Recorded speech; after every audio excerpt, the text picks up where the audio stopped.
10 years, we've only had two surefire headline grabbers in our business, Warren Buffett and Elon Musk. Got nothing to do? Find something to say about either one of these guys. That's the easy way to attract eyeballs. Keep your journalism job. The coverage has been encased in awe. You want to get right with Buffett. You want to be on the same side as Musk. Getting right with Buffett means loving his annual letter, no matter what, and recognizing the sui generis pilgrimage to Omaha, where folks can still eat, seize candies, and enjoy all that folksy wisdom. Pure joy. Everybody loves Buffett. Then there's Musk, and he's a different kind of billionaire. There's an awkward dynamic when the press covers him because it's all love or hate. When Tesla stock is going up, everybody, especially Wall Street, loves the guy. As long as his stock's headed in the right direction, it's pure praise. He's a genius. His cars are phenomenal. Tesla's not even a car company. It's a tech company on wheels. Cybertruck, bulletproof. Look out, F-150. The rockets, Twitter, now X. No problem for Musk. He isn't bipolar. He's tripolar. He can handle it. Oh, but when the stock's going down, like right now, suddenly everybody has a lot of criticism. All we hear is that Tesla's cars are coming down in price. Chinese competitors slicing into their sales, maybe permanently, because Musk can't deliver a low-cost model. Hertz has too many of them, can't get rid of them. Cybertruck, can't sell them. Bulletproof aspects, less useful than the F-150. It's kind of an armored pickup Lamborghini. Totally unacceptable for small, medium-sized business owners. And Musk seems completely distracted by the collapse of X, the artist formerly known as Twitter. You hear he's obsessed with himself, the Kardashian of technology. He's a troubled man.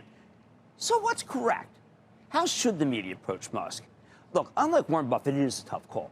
Buffett's Berkshire Hathaway has so many levers that it's truly magnificent. At its core, it's an insurance company, a good one, which nobody in Wall Street really cares about. But the business is essential because all auto insurance companies seem to do is raise prices. We saw that with the CPI this morning, and Buffett's Geico is the cheapest and the best. How about Berkshire's portfolio? Apple turned out to be a terrific buy. American Express is taking off. Occidental Petroleum, wow, right at the bottom. A railroad, Burlington Northern, which is still loved, even though it's doing not as well as it should be right now. It can only get better. He's got a terrific pipeline network when those things are suddenly in demand. And yes, he did buy Japan at the lows. The man's bulletproof. But Musk, because none of his other companies have come public, the man does seem as a one-trick pony, and the trick's getting old. With the downgrades and price target cuts, the long knives are really out for Musk. They obviously never liked him. They only liked that Tesla stock was a juggernaut. He's always treated the street with contempt. Well, right back at you. The former sycophants in the media suddenly don't know what to do. If they turn on him, they'll never talk to him again, and they'll lose their ability to generate page views. They're joined at the hip, but maybe the hip needs a replacement. My view. Look, even when Tesla's business is faltering and the stock is going down, I always caveat that by reminding that Elon Musk is brilliant. But now there are overtones that he's lost his touch or maybe become more of an evil genius, which I think, by the way, is unfair. But life's unfair. At the end of the just talking to our previous guest, Dan Niles, at the start of the show. I'm not sure if you heard that, but he was pointing to Tesla delivery numbers and how the stock reacted pretty strongly and whether that might be a canary in the coal mine. Do you think that expectations are high going into earnings and any stumble could throw off markets, especially from the big tech companies? I think Tesla's a little bit different in that we've been negative on Tesla for over a year. The EV market is not as strong as many people think. The Chinese have certainly gone ahead of Tesla. So I don't look at Tesla as really a harbinger of what's going to go on. I look at the rest of the market and say there's a lot of growth going on. I think NVIDIA's numbers are way more important to what's going to go on than certainly Tesla. And that ecosystem that NVIDIA has kind of grown itself around AI, that's way more important than something like Tesla that I think is, kind of 2 years ago story. Right. As of the time of this video, Tesla stock is down nearly 30% year to date, leading many analysts to downgrade the stock and reduce their price targets for the company. But many fail to see the bigger picture when it comes to Tesla, from its highly advanced FSD software to its new, upgraded car models.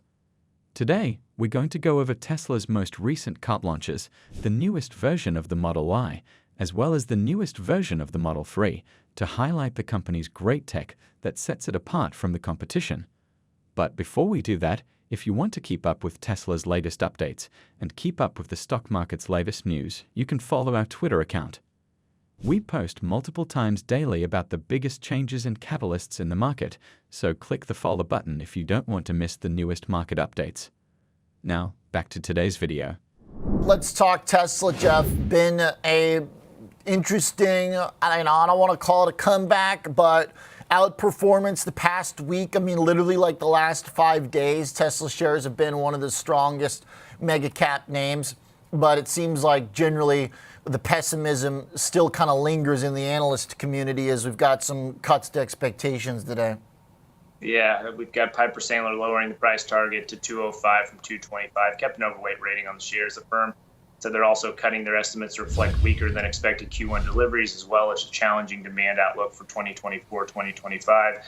They also updated their proprietary forecast for full self-driving software. Tesla is now the firm's lowest conviction overweight rated stock over the next year, and its 1-year price target of 205 reflects that. Piper still thinks Tesla warrants a place in clients' portfolios, especially for growth-oriented investors. Jefferies, similar note here, lowered price target to 165 from 185, kept a hold rating on the shares, said those Q1 results and questions about product priorities and leadership have caused them to reduce their fiscal EBIT and EPS estimates by about 30% to $6.5 billion and $1.87 respectively. The firm says Q1 cash burn should be heavily negative, as it adds that they should not be enough to doubt Tesla's ability to fund their ventures and support current multiples. All right. Ouch.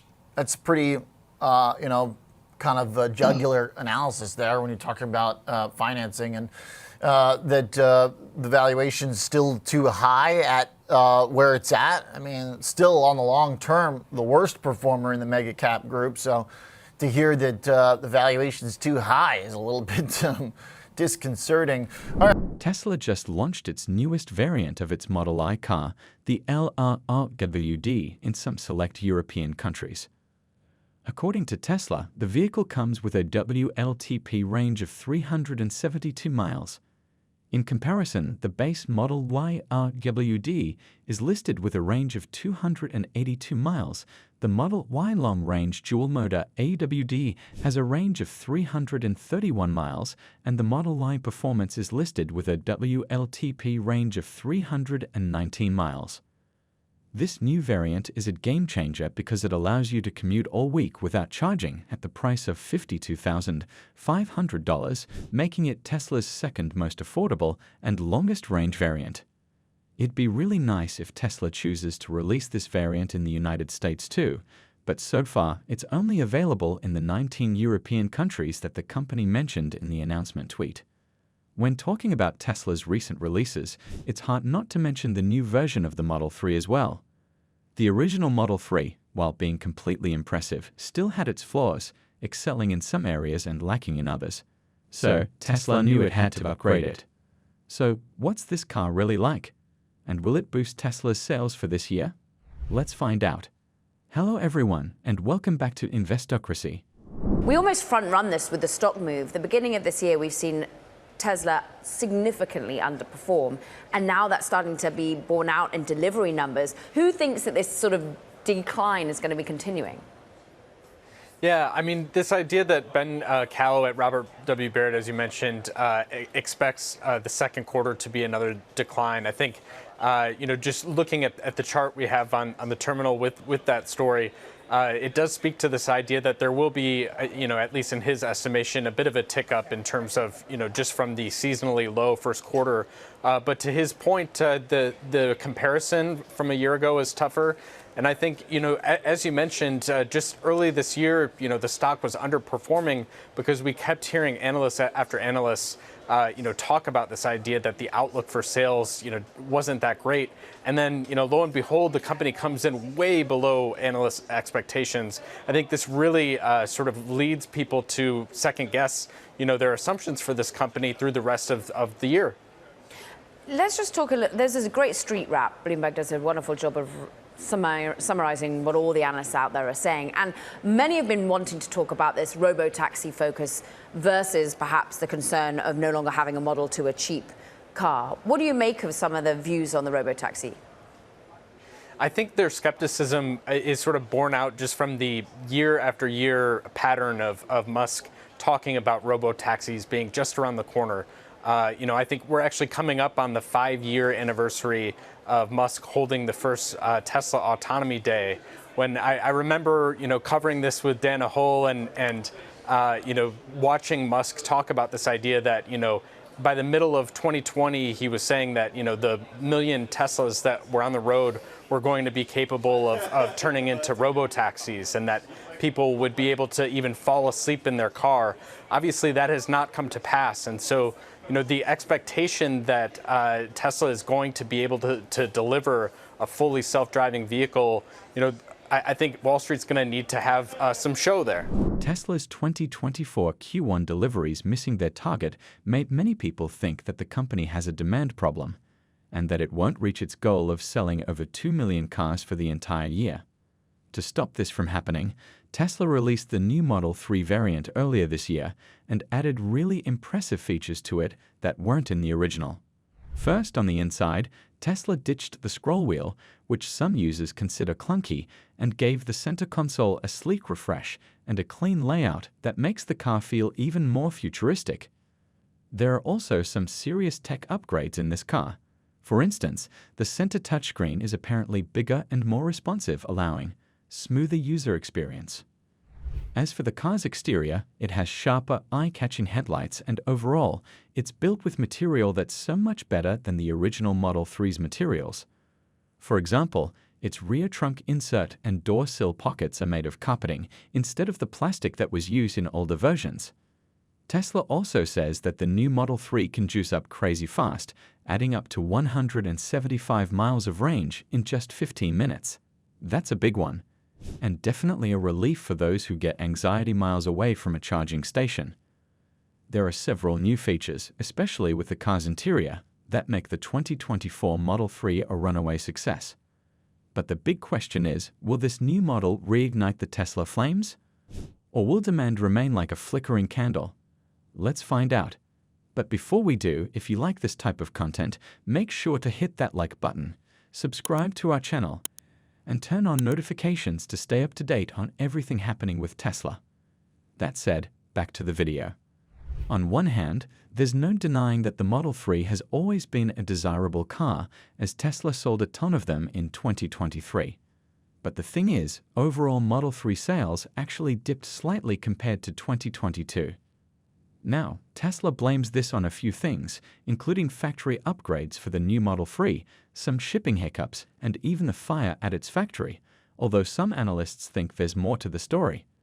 These analysts say that the refreshed model wasn't enough to jumpstart sagging demand, especially with the growing competition from other EV makers. Last year, Mercedes-Benz unveiled the new concept CLA class, a new concept that was based on the Mercedes-Benz modular architecture. According to Mercedes, this first entry-level EV was to come with a 466-mile range on a charge, and it will achieve this range with a combination of new battery system, drivetrain efficiency, and design centered around its 800V modular architecture EV platform. While this seemed like just a random unveiling from yet another car manufacturer, it was evident that the new Mercedes model was a good competitor to the Tesla Model 3. In the same way, while the 2024 Tesla Model 3 has garnered a lot of demand for the automaker, there are a couple of other EVs roaring onto the scenes. And these electric vehicles can be strong competitors for the Tesla model. Time to spotlight Tesla, which has been down over 30% this year. Matt Maley's with us, Managing Director, Chief Market Strategist, Miller Tabak and Company, and founder of the Maley Report. Thank you for being with us. So I'll start with this. Is Tesla a buy today or not necessarily in your mind? Well, I don't necessarily think it is a buy right here. The stock's getting a little bit of a bounce, which is nice. And it's more of a technical bounce in my mind. I mean, it got down to that 160 level, last week, and that was the low it saw back in March. So a little bit kind of a minor double bottom there. And then, of course, Elon Musk came out and touted the robo-taxi thing, and that seemed to give it a bigger boost. But again, it was getting oversold. It was testing a support level. So it seems like more of a technical bounce than something that is really shifted on the fundamental side, where they're still, facing some headwinds. Yeah, Baird took it off the bearish list, which that's some good news, right? Because they like the idea of the robo-taxis. I mean, these are sort of self-driving. They're not fully self-driving. They're a few levels down from that. but they think that could be opportunity, and also the energy side of things for the company as well. I mean, we're looking at, I guess they mean the batteries when they say that. There are other sort of roads ahead for Tesla.